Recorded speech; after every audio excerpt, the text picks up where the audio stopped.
they're apparently doing a reassessment of AR-15 lowers, and I myself personally got involved in this because I have actually one of the types of firearms that apparently is being involved in this review, along with a lot of other people.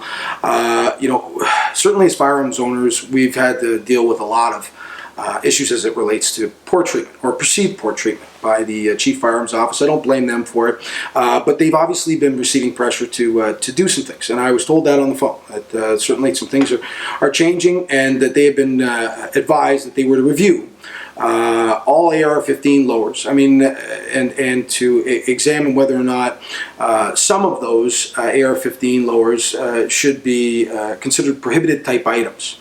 And I look at this one, and this is a recreation of the Department of Energy Doe Colt rifle. It's semi-automatic. It only fires one round when you pull the trigger, every time you pull the trigger, and it's limited to 5 rounds in this configuration, and it's in an unloaded state. I checked it before I brought it up here to have a look at.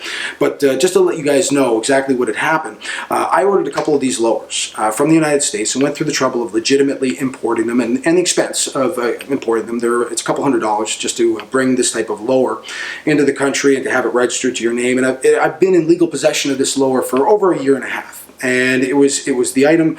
The item was approved by the Chief Firearms Office. I actually had to send one of the lowers back. I didn't realize it, but it didn't meet some standard, and so I was told that one of the 2 lowers I had ordered did meet the standard. So I just ordered a second one of the type that was approved of, and legitimately imported it into the country. And then I tried various configurations that I liked, and this is the one that I settled on, and it's a recreation of something that they would have owned in the mid-1980s to guard plutonium shipments in transit. And I mean, the real ones are fully automatic. They're not available in Canada, and this is as close as it gets. It's made out of entirely out of Colt parts. But what I'm being told now is, once I had settled on a configuration, I notified several months ago the Chief Firearms Office that I had settled on this configuration, and as a matter of practice, you should let them know that this is the way the gun is going to look, this is the barrel length it's going to be, this is the number of rounds it's registered to have, and so I did that, and that was 2.5 months ago, I think now, and I still haven't gotten the slip of paper because I understand that all these items are now under review, and they're questioning whether or not this may be one of those items that you should or shouldn't have. Based on some new standard that we're being subjected to, which is kind of ridiculous because, I mean, this type of rifle has been available in this country for well over 40 years. The design is from the 1950s, and I've been in legal possession of this item for over a year and a half, and now in this configuration, it has been used by so many people, and so many people have enjoyed it, including myself. I'm proud of building this. You build it right from scratch, and right down to the last nut and bolt. I mean, so it's the type of thing that you can really take some pride in.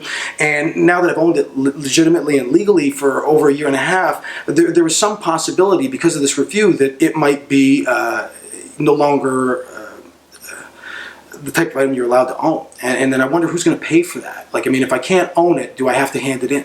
Why should I have to worry about that? The last time they made a batch of laws, regarding this type of item, they took items from people without any form of compensation, and/or they told you were allowed to keep them, but you were never allowed to leave the house with them again, which really doesn't sit well with me, considering I pay taxes on it. I was told by the government it was acceptable to own. I actually had to send one back at my own expense. I was told it was okay to bring in a duplicate of the one that was approved of, and now I'm being told that might not be the case anymore. So the laws seem to be subject to interpretation and constant change that leaves gun owners wondering whether or not that they're going to be allowed to keep these items, and if they're not, who pays for that? If I've invested a serious amount of money in this, I want to know who's paying to compensate me for this, and I'd like to know why you would take it from me. The idea that I might machine some parts up, and that the RCMP lab has determined that you could, if you wanted to, fabricate parts that could turn this into an illegal item is ridiculous. I have no interest in risking the firearms that I have. I have no interest in risking my liberty. And certainly I'm not a criminal, never have been. And a real criminal wouldn't go through the necessary steps to legitimately own something like this. It would be tantamount to thinking that a person who actually has a driver's license and a car would skulk off into the middle of the night and steal one. Like, I mean, why would you? If you have access to this item, why would you go out there and illegally obtain one or do something illegal with one? It really just doesn't make any sense.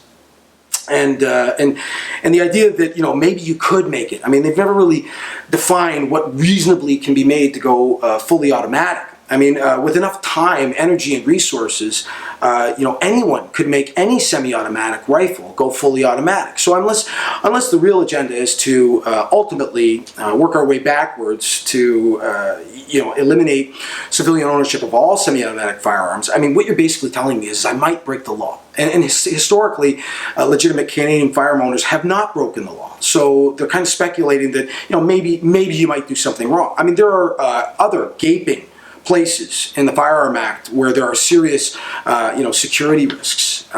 You know, when I look at the latest one that's come to light recently, is going to be, you know, not having to present a photo identification in the process of submitting an application for your firearms license, which is ridiculous. I mean, it flies in the face of everything that makes any kind of sense. It's clearly a politically charged hot potato that nobody wants to touch. I mean, the idea that you could have a religious leader sign off on the idea that you don't have to present photo identification to go with a firearms license, that then anybody could walk in with this blank card and purchase a firearm. I mean, that's a clearly you know, a deficiency, if you want to call it that. I would say it's a hazardous risk to allow that law to continue to be on the books. And I mean, if you really want to address public safety issues, start there. Let's not start with tens of thousands or hundreds of thousands of people who have clearly demonstrated time and again that they have no interest in breaking the law.